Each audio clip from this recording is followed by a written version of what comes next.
Vietnam today is not the Vietnam of 30 years ago. Its cities are growing at breakneck speed, its economy rapidly modernizing, and its very identity changing by the day. That's leading many artisans here to look to the past, fighting to preserve their craft so future generations don't forget. These are the custodians of Vietnamese culture, its keepers of tradition.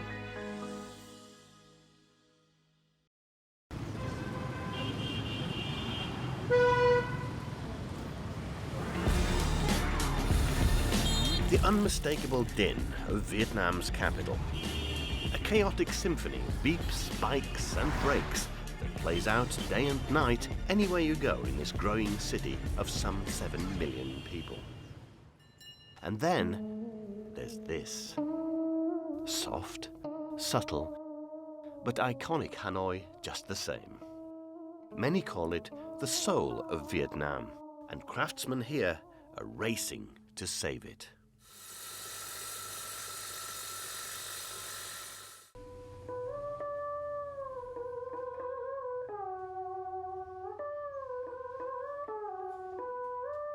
This is a Dan Bao, a single-stringed guitar from Vietnam. No one knows for sure when these instruments were invented, but craftsmen like Do Viet Dong make them by hand, just as his father did when this music workshop first opened in 1953. Now many big factories, for example in China, can produce musical instruments like guitars by machine that are cheaper than ours. However, the Vietnamese can compete with them because mass production doesn't create as beautiful a sound. In Vietnam, we produce guitars by hand and use all natural materials. It may not be as cheap, but the sound is outstanding. It's not easy to make them. First, he selects the wood,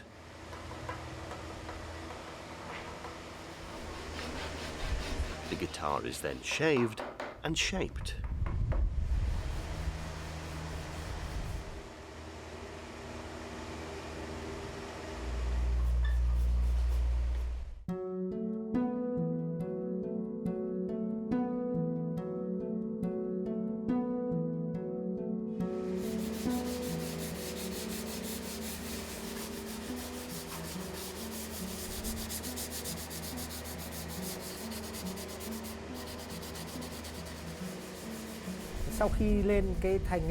After making the frame, we complete it with some mosaics and carved designs on the body. Then we polish and coat it with gloss to protect the dang bao from humidity.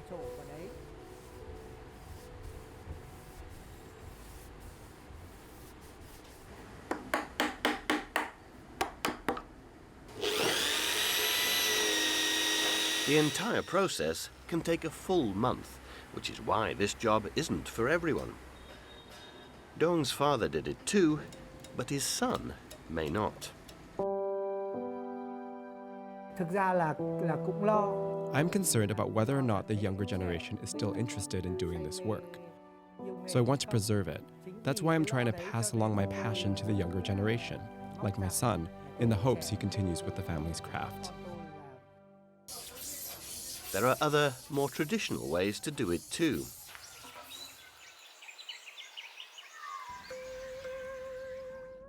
This is also a Dan Bao, a single stalk of thick bamboo. It's one of the most commonly used materials in Vietnamese arts and crafts.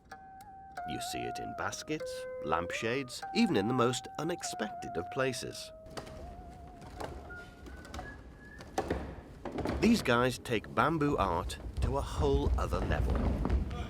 It's called Lang Toi, or My Village, Hanoi-based stage production. Tuan Lei is the show's director. With My Village and with our concept, we want people to understand the value of what we have in our tradition. And by that, he means bamboo. It inspired the entire show, now in its 10th year. Bamboo isn't meant to be just a prop, but a symbol of strength and longevity of traditional Vietnamese craft.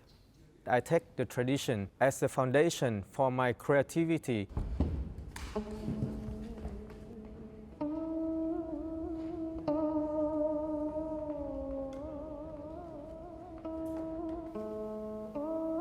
There are no mechanics or special effects.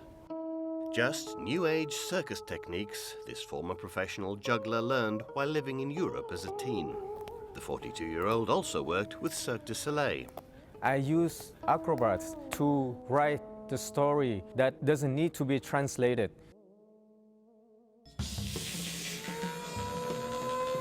That universality helped my village play well with audiences abroad, from Paris to Sydney. The story explores life in a rural farming town. Its folk music score includes that bamboo danbao guitar. We consider the danbao instrument part of our national spirit, and only Vietnam has it.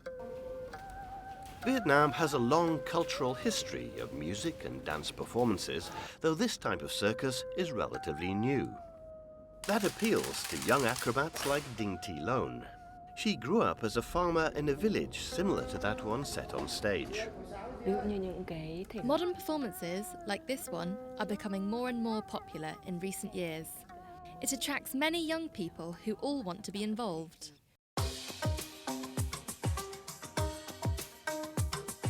Music to Tuan Le's ears. He launched this show with a cast of 20 people in 2009.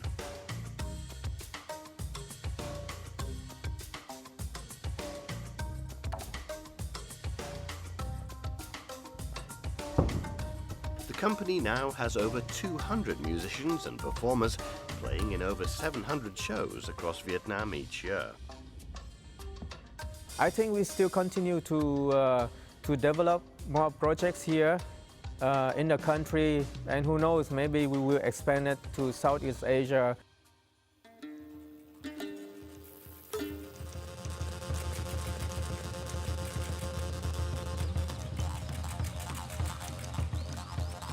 A soul and sound, they all hope, continues long into the future.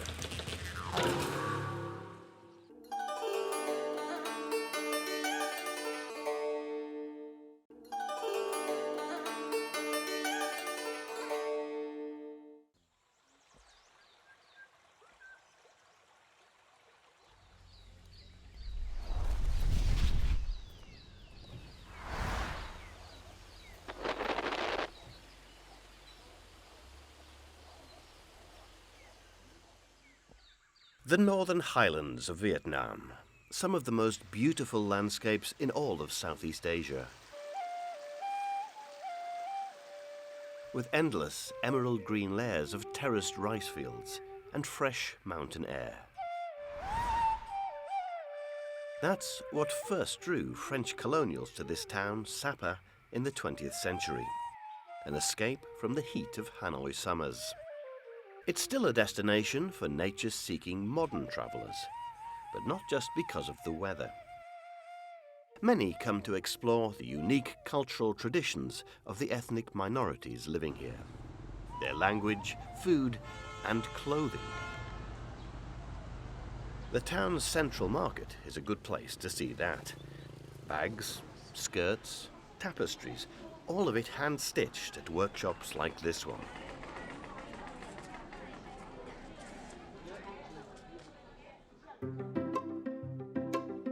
Traditionally, the Hmong people use hemp, one of the most durable fibers on earth. It's softened, then spun into yarn.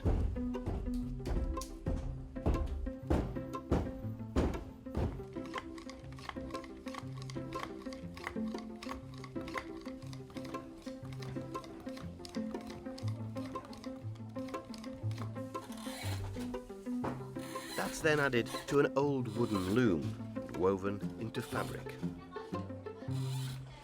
Shu Tan is a local businesswoman and homestay owner. She helps set up workshops like this one to create a market for villagers to sell their embroidery and keep the traditions alive. With technological advancement, many ethnic groups are losing their identity and culture. It happened here with many ethnic minorities, even the Hmong people. Shu Tan encourages women here to use local materials, like the hemp, and this plant, indigo. Its leaves are soaked, creating a big vat of dye. That gives the clothing its deep blue color. Và mọi người mới thấy cái đó mà People will see that this material is nicer. Hemp decomposes easily and doesn't damage the environment. And indigo in clothing is all natural without chemicals, so better for the skin. There are easier ways to soften clothing and faster ways to sew. But Hoi An sees the traditional way as better for both locals and tourists. This is a model that provides opportunities for young women while at the same time preserving their heritage, making and selling clothing in embroidery. Plus, visitors can learn about local culture here and bring home souvenirs. Last year, more than 4 million tourists visited this northern region of Vietnam, up 20% from 2017. That's created a strong market for these products. Though many local residents worry rapid development could threaten the region's cultural identity and its landscape. Sapa is a 5-hour drive from the capital, Hanoi, located high in the remote mountains of northern Vietnam. But that doesn't mean visitors coming here have to rough it. This is the town's newest 5-star hotel, and one of its biggest, the palatial and hard-to-miss Hôtel de la Coupole. Its design is inspired by what the general manager here calls the golden age of Sapa. The DNA of the hotel is the nostalgia of the French Indochine era of the early 1900s, French haute couture fashion, blending with vibrant hill tribe ethnic colors and patterns.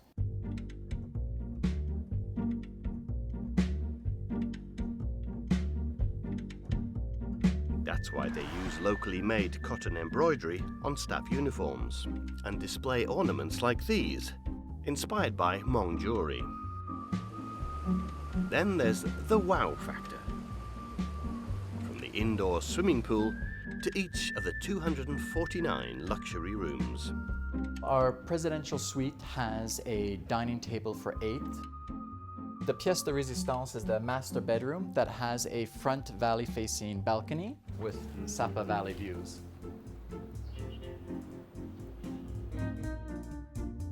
This place opened last year, one of a growing number of new hotels popping up all over Sapa.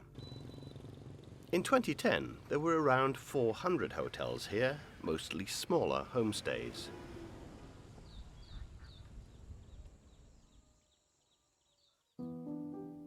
Today, Sapa has nearly 1,200, and they're getting bigger. A win for local businesses, though some say it's getting to be too much.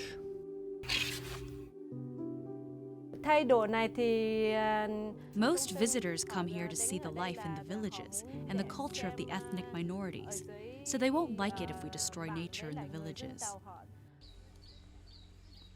It's a delicate balance, but this hotel just outside town believes they may have an answer. It's the Topas Ecolodge, with 33 bungalows, all designed to blend into the mountain it's perched upon. From afar, it looks like any other farming village, minus the infinity pool, of course. Our philosophy at this resort is that doing business doesn't mean that you have to destroy the surrounding environment, that we can do business and preserve tradition at the same time, the culture of the local people and the environment.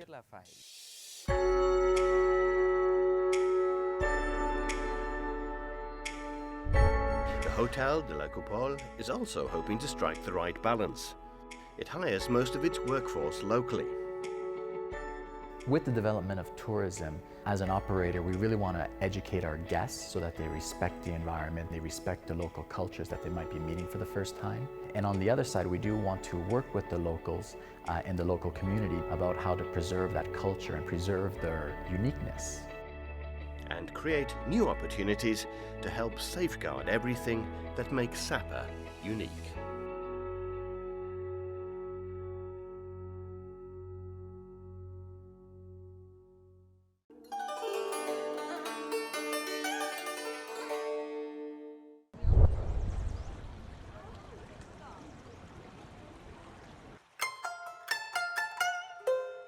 The Two Bone River in central Vietnam. Once a vast superhighway along the old Silk Road, it carried merchants here to one of Asia's greatest ports. Today, this ancient town is still a bustling gateway for tourists. They crowd the narrow streets here, exploring the city's centuries-old bridges and preserved mustard yellow homes. This is Hoi An.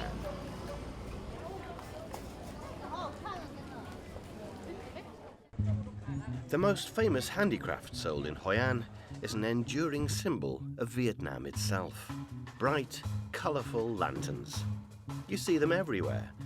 Traditionally, Hoi An lanterns were made completely by hand. They still are, for now. Hu Van Trung is working to make sure that doesn't change. Theo tôi được biết thì cái đèn lồng này thì nó có khắp mọi nơi. You can see lanterns all over the country in Vietnam. In Hoi An, every house has at least one lantern hanging. People here believe that lanterns bring happiness and good fortune. Here at Trung's workshop, the process has changed little from the old days. Craftsmen use thin strips of bendable bamboo to build the frame. They're then attached to a flexible metal spine. This allows the lantern to fold. The last step is to attach the cloth, pure Vietnamese silk. It's what first put Hoi An on the map. Today, merchants still sell silk throughout the city. Silk is one of the traditional materials of Vietnam. When we hang lanterns that are made of silk, the lighting is very mysterious and attractive. Silk is totally different from any other cloth. That's why lantern makers choose to use silk.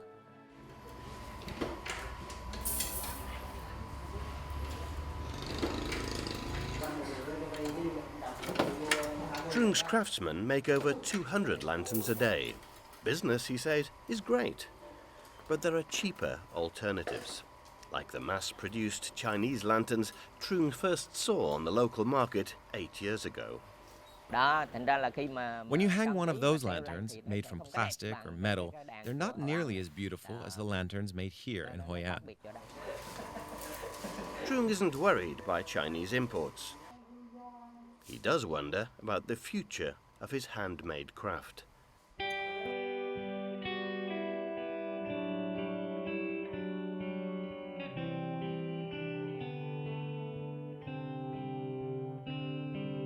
His father still helps out here. His son, though, seems much less interested in the long hours required to do this work. Now my family's business is very good, but in the coming decades, I don't know if it'll be the same. I don't know if the next generation will want to keep doing this. Lanterns may be the most famous souvenir in the markets here, but it's not the only reason tourists come. Hoi An is also Vietnam's culinary capital. Of all the food you can find here, this is the city's most famous dish, and perhaps its most mysterious. Because although Cao Lau is made and sold nearly everywhere, the recipe for this bowl of thick rice noodles topped with barbecued pork is traditionally a closely guarded family secret. This woman knows it, but she's willing to share. Her name is Trinh Diem V, or simply Miss V as they call her. She's the owner of 9 restaurants in Hoi An, a chef and author of a popular Vietnamese cookbook. I love touching food, cooking food. Food is everything. To me, it's very powerful. A powerful way to connect, to bring different people and traditions all to one table, even if just for a meal. It's a lesson Miss V learned from an early age. When I was 10, my parents opened a restaurant. So this is the most important landmark for my life and for my career. They passed recipes down to her. Now Miss V wants to share them too, in the hopes they aren't forgotten, including this famous Hoi An delicacy. Step 1, the rice noodles. Most locals buy them pre-made, which is why few here know what's actually in Cao Lau. To make Cao Lau is quite looks simple, but a lot of timing in the processing. Miss V makes rice noodles from scratch. She buys grains at a local market. Nếp mường bao nhiêu cô? Rice has to be long grains and it's old enough to make the noodle firm. It's then soaked and ground, heated as a mixture of flour and water, but not just any water will do. Authentic Cao Lau rice noodles must be made with water from this Hoi An well, and only this well. The mineral from the water to provide the right elements for the noodle texture. Back in the kitchen, the dough is sliced, then steamed over fire. This gives them a unique color and texture, very similar to Japanese udon noodles. She then adds thinly sliced barbecued pork, a reflection of the former Chinese influence in Hoi An. And then herbs with fried croutons, a legacy of the French. Hoi An is a very unique city and food is very unique here too. And voila, Miss V's homemade Cao Lau, an age-old local dish that's helped her build a successful restaurant business in modern Hoi An. If you want to go far, you have to know your foundation. It's not exactly how her parents made it, or their parents, but that's okay, she says. Preserving cultural identity isn't just about copying the past, Miss V says. It's about building on it.